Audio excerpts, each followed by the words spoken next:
Kihachiro Aratake was diving off the coast of Yonaguni Island in Japan looking for hammerhead sharks in the 1980s when he made an unprecedented discovery. He found a vast underwater structure made of large flat terraces and strange rock formations, only 16 feet beneath the ocean surface at its tallest point.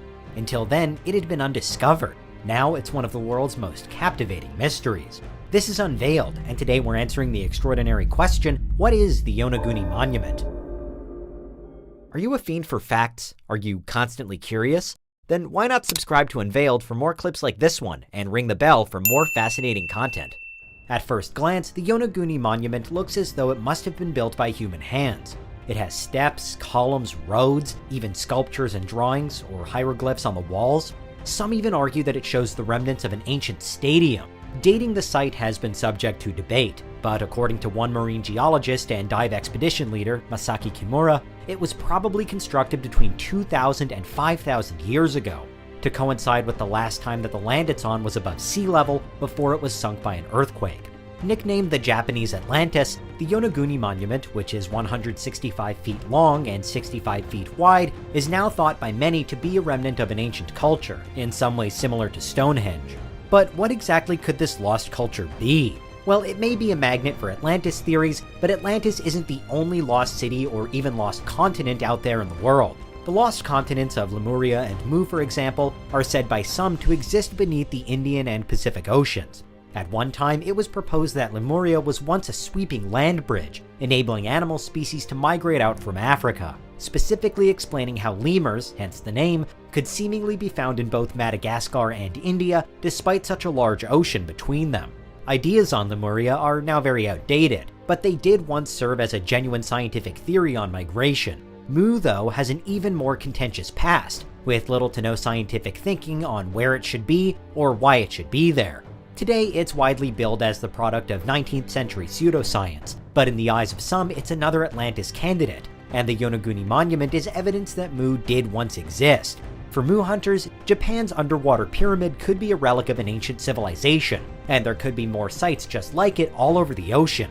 The idea of lost continents isn't without precedent in this part of the world, at least with Zealandia, home to the New Zealand archipelago, representing a significant chunk of the Earth's crust almost entirely submerged by the Pacific over millions of years.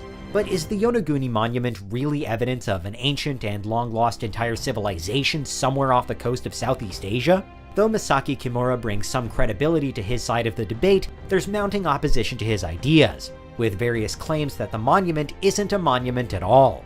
The relevant Japanese authorities, for example, appear to completely disagree with Kimura, seeing as the supposed pyramid is not a protected site and no preservation has been carried out. For them, and for many others, this underwater wonder is just a natural, if quirky, rock formation. As intriguing as it is, it wasn't built by humans. There is plenty of evidence to this end as well. The Yonaguni Monument isn't made of separate carved bricks, for one thing. The terraces, sculptures, roads, and so on are all part of seemingly solid stretches of mud and sandstone, some dating back as far as 20 million years ago, way beyond Kimura's predicted timeline. For the increasing numbers of Yonaguni skeptics, then, these strange structures and apparently geometric shapes are nothing more than an interesting geological feature, formed by the strong currents around Yonaguni Island. And the suggested hieroglyphs, the pictures on the walls, are just scratches. Quite how the sea has worked the monument into such an unusual shape is still very much up for debate, though. What we do know is that water is definitely capable of morphing a landscape in all kinds of astonishing ways. Coastal erosion, for example, is one factor in why continents and landmasses irrevocably change size and shape over long periods of time, while incredible natural landmarks like the Grand Canyon were also carved by water. Elsewhere, there's the Bimini Road Formation in the Bahamas, created by naturally forming limestone deposits.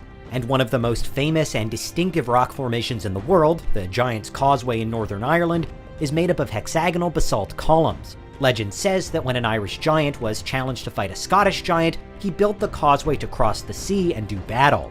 But these columns aren't actually wholly unique to this particular place on the map. Rock features like them form all over the world, and incredibly even on Mars, in this case as a result of lava flows. So any number of natural processes could have contributed to the Yonaguni Monument too.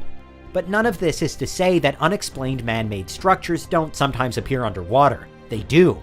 USOs, or unidentified submerged objects, conjure a little less mystique than their airborne counterparts perhaps, but they're no less mysterious when they're discovered. Some USO stories double up as alien myths, inspired by uncanny sightings of anomalous dark masses moving underwater, but others turn out to be the uncovering of genuine historical artifacts. The Pantelleria Vecchia Bank megalith, for example, is an enormous Stonehenge-style rock found in the Sicily Channel in 2015. Though the stone itself is thought to be 40,000 years old, it's believed to have been placed there roughly 10,000 years ago, the last time the Sicily Channel was above water.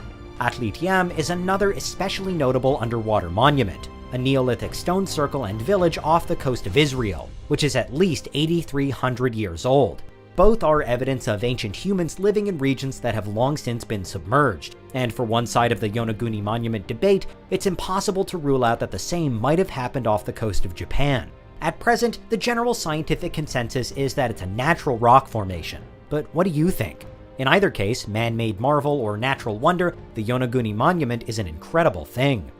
What do you think? Is there anything we missed? Let us know in the comments, check out these other clips from Unveiled, and make sure you subscribe and ring the bell for our latest content.